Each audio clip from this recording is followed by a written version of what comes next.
Sekarang giliran Pak Arianto Sutadi. Tadi menyampaikan pesan pada saya mau sampaikan tapi jangan dipotong. Waktu dan tempat saya persilakan, Pak Arianto. Terima kasih Bang Aman. Saya terus terang dari tadi ini ya 1 jam ini enggak sabar. Makanya karena biasanya kalau saya ngomong dipotong kan itu. Makanya saya ingin nerangkan ini. Silakan Pak. Misi saya adalah menerangkan pada masyarakat supaya tidak bingung. Ini kasus ini apa sih yang sebenarnya terjadi ya? Gitu ya. Sebetulnya kasus ini simpel kalau kita lihat akar masalahnya ya. Kasus yang kita ingin tahu ini adalah membuktikan apakah ijazah Pak Jokowi itu asli atau palsu. Cuman itu aja. Tapi kemudian kan muncul jadi berapa LP banyak sekali kan. Ini ngelaporkan ini ngelaporkan ini. Akhirnya terjadilah sengketa pendapat ya. Sengketa antara dua pihak itu. Pihak yang ingin menyatakan bahwa ini palsu dan pihak yang menyatakan yang dituduh itu ini asli. Intinya sebenarnya itu aja Pak. Nah kalau untuk membuktikan suatu tuduhan itu ya. Pemalsuan adalah suatu pidana. Maka caranya ya harus pakai hukum pidana. Nah, hukum pidana itu meliputi ya, kalau prosesnya sesuai KUHP ya itu ya. Itu tahapnya adalah mulai dari penyelidikan, penyidikan, penuntutan, terus penghakiman di pengadilan negeri. Nah, untuk sampai kepada pengadilan itu tadi kan yang dicari kan Pak Roy ngomongnya keadilan, kejujuran gitu ya. Memang pengadilan itu dibutuhkan kejujuran dan keadilan juga. Nah makanya, tapi kalau di dalam pengadilan itu maka yang ditempuh adalah adu bukti. Adu bukti, mana bukti yang menguatkan ini pada palsu dan ini ada yang asli. Pasti dua-dua pihak kan menunjukkan ini tadi kan. Jadi debat selama 1 jam itu tadi ya, kalau menurut saya itu tidak ngena pada masalah itu. Sorry ya, saya mengatakan gitu. Karena apa? Karena mungkin ya kekurang pahaman daripada masing-masing pihak ya itu. Cara memperjuangkan haknya itu. Kalau kita ingin membuktikan bahwa itu ijazah itu adalah palsu, Pak Jokowi, mestinya pelapor itu menunjukkan, saya buktikan ini tidak palsu Pak, buktinya ini. Saya terima ini. Pelapor. Ya pelapor harus menunjukkan dong itu bahwa itu tidak bukti-bukti yang mendukung bahwa itu tidak asli. Ditunjukkan kepada? Ditunjukkan kepada penyidik kalau untuk pertama kali kan itu. Sudah Pak Jokowi sudah membawa Pak. Enggak, ini jangan ini saya hanya melihat teorinya nih Pak.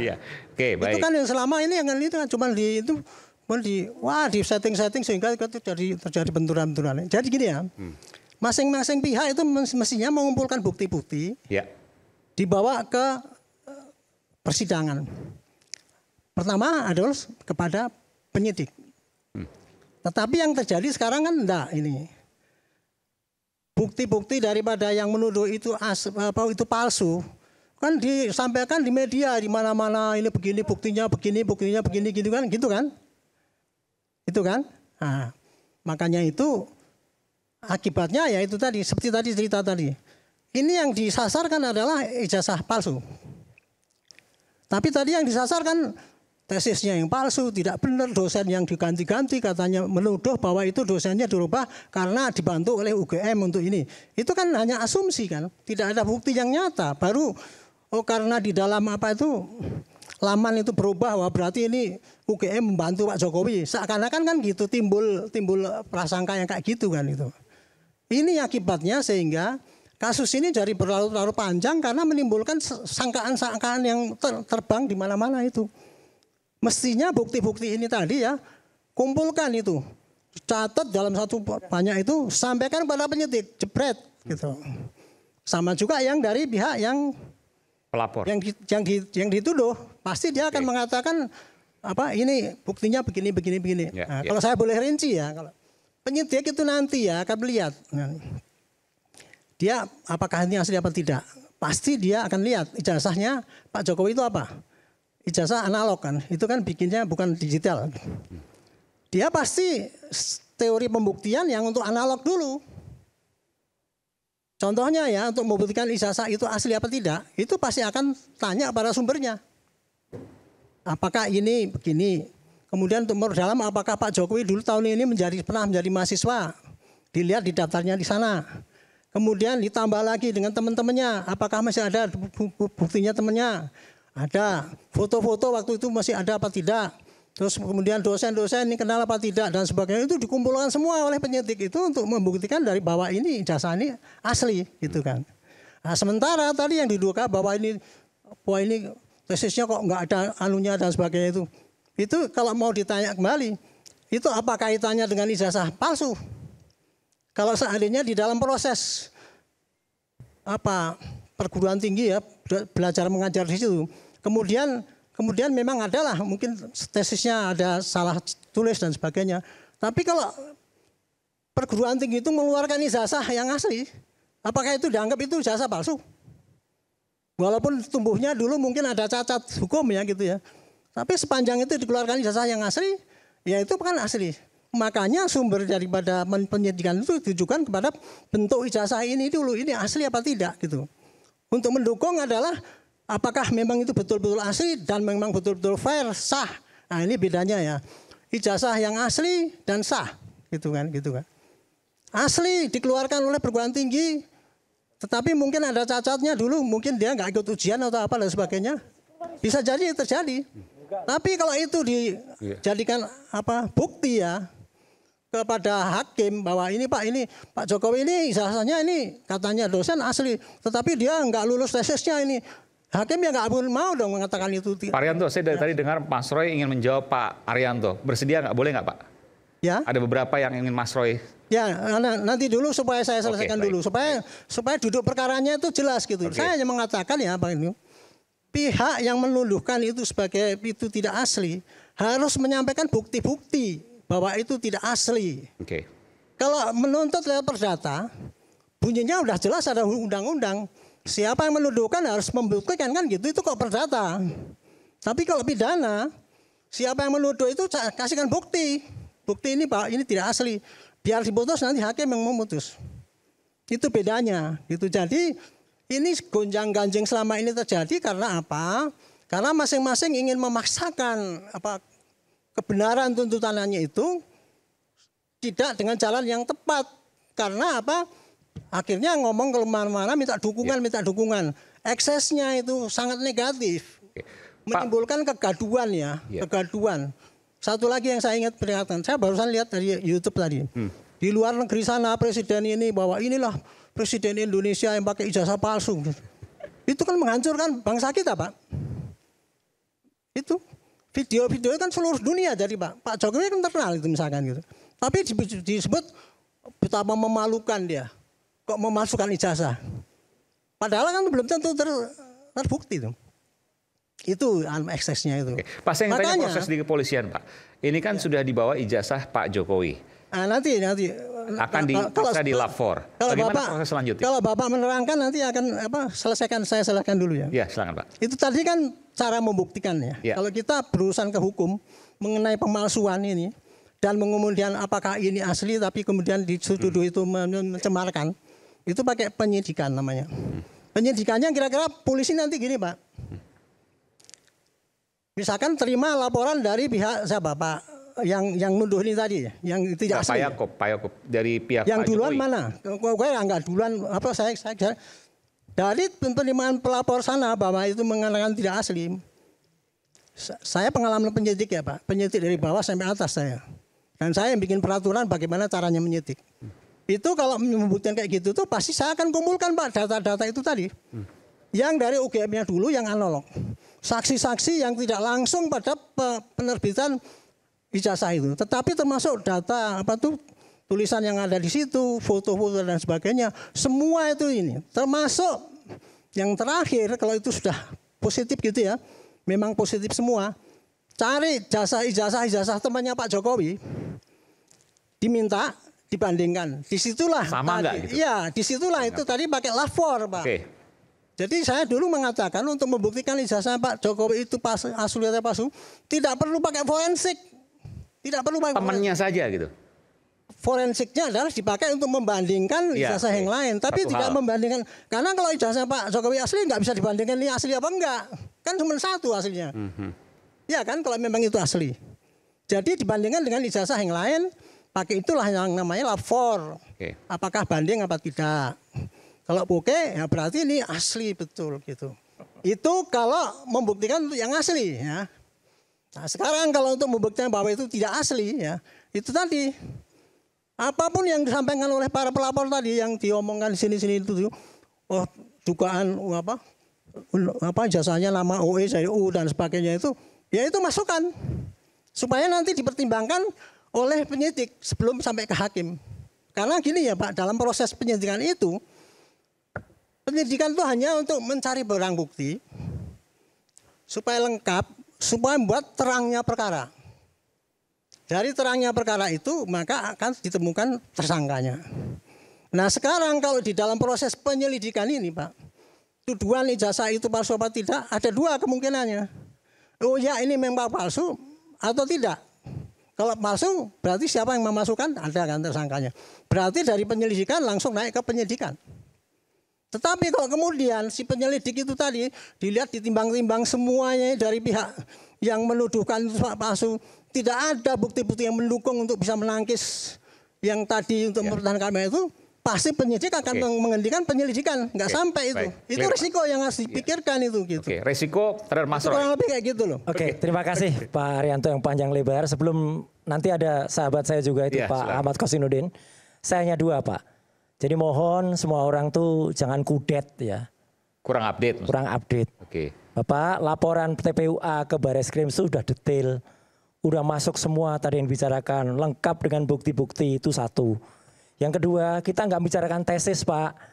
Yang kita bicarakan tuh skripsi. Yang didebatkan itu tadi kan tesis. 1 jam tadi kan berdebatkan mengenai tesis. Skripsi, apa gunanya Pak. dia? Ya skripsi, sorry. Pak. Sorry. Ya udah, itu aja. Terima kasih. Ngapain 1 jam diberdebatkan di sini kalau itu mendebatkan ijazah asli? S1 tuh skripsi Pak. Baik, terima kasih. Nggak ada kaitannya itu sebenarnya itu ya. Dengan Gitu. ijazah maksudnya Pak. Kalau Mas Kosinudin aja. ya oke. Baik, terima kasih. Bismillahirrahmanirrahim. Saya awali dari Bung Aiman tadi yang menyatakan bahwa asumsinya, gak mungkin dong orang berani bawa ijazah kalau tidak asli kepada polisi. Yes. Itu kalau kita rakyat kecil. Berbeda dengan Jokowi. Oke. Justru Menarik. kebalikannya, Jokowi itu ditakuti polisi. Sehingga kita lihat kronologisnya. 30 April 2025 Saudara Joko Widodo membuat laporan di Polda Metro Jaya dan langsung keluar nomor LP.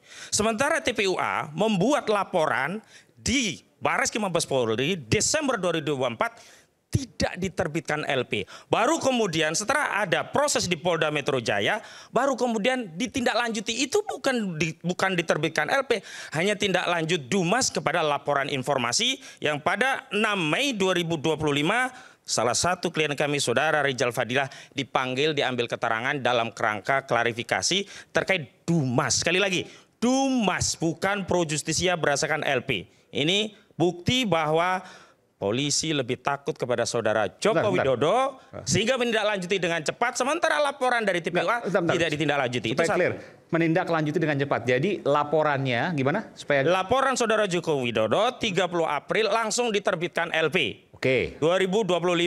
Laporan TPUA Desember 2024 tidak kunjung diterbitkan nomor LP, hanya diarsip di Dumas. Baru setelah bergulir di Polda Metro Jaya, laporan Saudara Jokowi yang di Bareskrim tiba-tiba ditindaklanjuti dengan klaim bahwa ini sudah 90%, tinggal 10%. Seolah-olah ujungnya itu hanya pada dites laboratorium Nanti forensik. Pak Haryanto akan jawab, tapi itu yang pertama. Saya Yang kedua- lanjutkan dulu. Oke, Baik. silakan.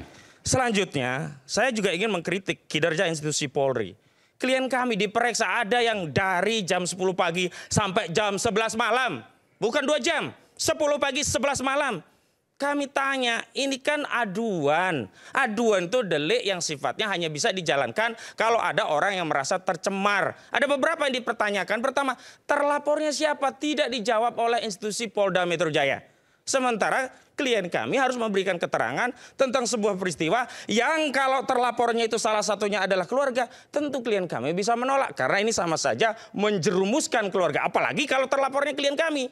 Nah itu. Nah kalau saya mau pakai nalarnya Pak Haryanto, Itu siapa yang terlapor apa itu? menuduh? Sorry Pak, saya kurang jelas ya. Yang dikatakan terlapornya itu siapa, dalam LP atau Dumas yang mana itu? Terlapor tuh di LP Polda Metro Jaya yang disebutkan oleh Kabid Humas Polda Metro Jaya. Itu sudah muncul inisial. Tetapi begitu ditanya dalam proses pemeriksaan tidak diketahui masih dalam penyelidikan. Saya lanjutkan. Selanjutnya, klien kami mencoba mempersoalkan melalui kami surat resmi ke Polda Metro Jaya. Kan Pak Jokowi, saudara Joko Widodo berulang kali menyatakan, saya merasa dihina sehina-hinanya, saya merasa direndahkan serendah-rendahnya karena jasa saya dituduh palsu. Artinya apa? Dia menyatakan ini orang mencemarkan. Maka mengikuti logika Pak Arianto, saudara Jokowi harus memberikan bukti di Polda Metro Jaya bahwa ada orang yang mencemarkan dirinya yang menyebut ijazah palsu. Dan bukti itu adalah ijazah aslinya. Sehingga ijazah asli itu harusnya disita di Polda Metro Jaya, bukan malah mengantarkan ke Bareskrim. Yang ketiga, ini kan delik aduan. Kami sudah protes. Kalau delik aduan itu terkait pasal 310 KUHP, 311 KUHP, 27A Undang-Undang ITE relevan. Kenapa? Karena ini delik yang sifatnya pencemaran dan penyerangan kehormatan melalui ITE. Tapi tiba-tiba diselundupkan pasal 35, 32. Lah kami pertanyakan apa masalahnya? 35, Pasal 35 itu memasukkan dokumen yang tidak otentik seolah-olah otentik atau sebaliknya. Dokumen tanpa izin. Sehingga ini ancaman pidananya berapa? Yang pasal 35 itu 12 tahun penjara, yang pasal 32 itu 8 tahun penjara. Yang kami baca ini ada motif mau mengkriminalisasi klien kami dengan menyelundupkan pasal-pasal yang ancaman pidana di atas 5 tahun sehingga menurut KUHP penyidik berwenang untuk melakukan tindakan ya penahanan kepada tersangka karena terpenuhi syarat objektif. Ya ini apa? Ancaman pidana yang diberikan minimal 5 tahun. Selanjutnya saya juga tanya ke Polda Metro Jaya, juga tidak pernah dijawab. Peristiwa apa yang dipersoalkan pada klien kami saat dimintai klarifikasi 26 Maret 2025? Tidak dijawab. Padahal terperiksa yang harusnya lebih diberi penjelasan. Tapi setelah kami diperiksa, khususnya setelah Pak Roy dan Dr. Tifa, baru Kabid Humas Polda Metro Jaya menyatakan peristiwa itu ada di Karet daerah Jakarta Selatan, ya, yang saat itu Pak Jokowi katanya melihat sejumlah video yang dia tidak berkenan, dianggap itu pencemaran, lalu koordinasi dengan sejumlah pengacara maka ditemukan 24 video. Kenapa itu tidak disampaikan kepada klien kami saat pemeriksaan? Dan kenapa pula peristiwa yang dipersoalkan adalah peristiwa Jokowi melihat video, bukan peristiwa klien kami dalam video-video yang dianggap pencemaran atau fitnah. Selanjutnya, kami, Masya Allah, ada klien kami Egy Sujana, sakit, mengajukan alasan sakit. Undang korupsi tidak bisa, tetap saja diundang. Ini mohon maaf, ini namanya proses penegakan hukum atau mengancam rakyat, mengkriminalisasi rakyat.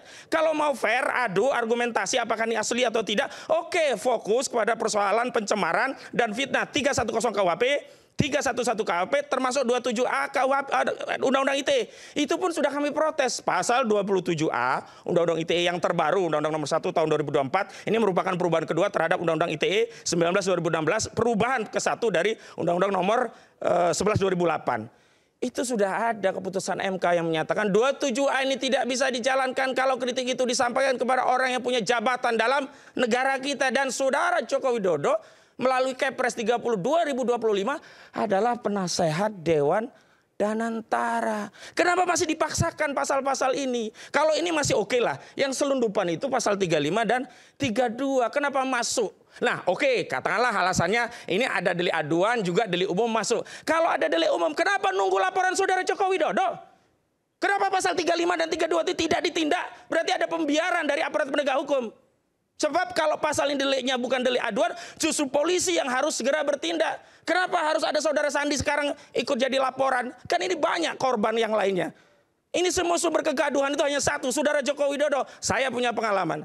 Klien saya di Pengadilan Negeri Surakarta bernama Bambang Trimulyono dan saudara Gus Dur. Saya yang menjadi kuasa hukum. 6 bulan kami bersidang. Klien kami dituduh mengedarkan kabar bohong. Dakwaan dan tuntutannya adalah ya 10 tahun penjara maksimum loh ini karena 14 ayat 1 Undang-Undang Nomor 1 Tahun 1946 tentang peraturan pidana. Yang terakhir memang ini sudah dibatalkan MK. Andai saja nih ya pasal ini masih ada, pasti klien kami juga disisipkan pasal itu. Karena pasal ini sering dipakai. Tapi pertanyaannya adalah begini. Logikanya. Ada orang dituduh mengedarkan kabar bohong, ijazah palsu. Tentu jaksa berkewajiban dong membuktikan bahwa ijazah itu asli. Tapi 6 bulan perjalanan sidang, ijazah ini nggak pernah ada. Di kasusnya Bambang Trimulyono. Kasus Bambang Trimulyono, saya tambahkan lagi. Ijazah itu tidak pernah dihadirkan. Tidak pernah dihadirkan asli. Tidak pernah. Bahkan waktu itu kan hakim sudah kami minta tolong dong Pak Hakim. Katakanlah kalau klien kami ini harus dipenjara. Jangankan 10 tahun, 100 tahun, 200 tahun, 300 tahun. Udah lah nggak apa-apa. Yang penting bangsa kita tahu oh ada ijazah asli. Menjadi tenanglah negara kita. Kita terbebas dari dosa sejarah. Pernah mewariskan negara dengan legacy. Pernah dipimpin oleh seorang presiden tertuduh ijazah palsu. Bersihlah nama Pak Jokowi. Hancurkan saja Bambang Tri. Nggak apa-apa lah. Yang penting ijazah itu ada. Ternyata tidak ada juga. Tidak ada. Makanya klaim-klaim yang menyatakan, oh itu kan sudah dibuktikan melalui pengadilan. Orang itu kan sudah dipenjara. Memang dipenjara, tapi bukan karena dibuktikan sudah ada ijazah asli. Jadi Bambang Tri itu dipenjara yang pertama kali menyuarakan soal ijazah Pak Jokowi bukan dipenjara karena ijazah. Bukan karena dianggap mengedarkan kabar bohong. Harusnya ijazah asli yang benar itu dibuktikan. Cara praktis untuk membuktikan itu kan hadirkan ijazah aslinya. Saya justru khawatir, ini satu analisa saya. Mohon maaf, saya memang sering ketemu penyidik dari Polri. Tapi pengalaman saya mungkin berbeda dengan Pak Rianto. Saya sering ketemu penyidik brengsek. Kasus saya, Charlie Chandra, penyidik itu mendobrak rumah menangkap klien kami. Padahal sudah ada panggilan pertama. Ini yang harusnya. ya? Yang di PIK ini? Yang di PIK ini. Makanya pengalaman buruk di Mabes Polri itu kami jadikan acuan. Bagaimana mungkin kami percaya pada hasil yang akan dikeluarkan Mabes Polri jika prosesnya saja tidak transparan. Saya bikin satu analisa. Saya khawatir. Proses Mabes Polri itu sebenarnya adalah proses untuk melegitimasi bahwa ijazah saudara Jokowi asli dan kemudian dihentikan di Mabes Polri. Selanjutnya itu menjadi bukti untuk menjerat klien kami di Polda Metro Jaya. Padahal ijazah itu harusnya disita di Polda Metro Jaya. Ini yang nggak fair. Anda bisa bukan. Oke, baik. Apa yang kemudian Anda sampaikan intinya ada kejanggalan dalam penyidikan. Oh, tidak sekedar kejanggalan. Ada proses yang secara sistematis mengkriminalisasi klien kami. Kita akan kembali saat lagi tetap bersama kami di Satu lagi. Nanti gitu.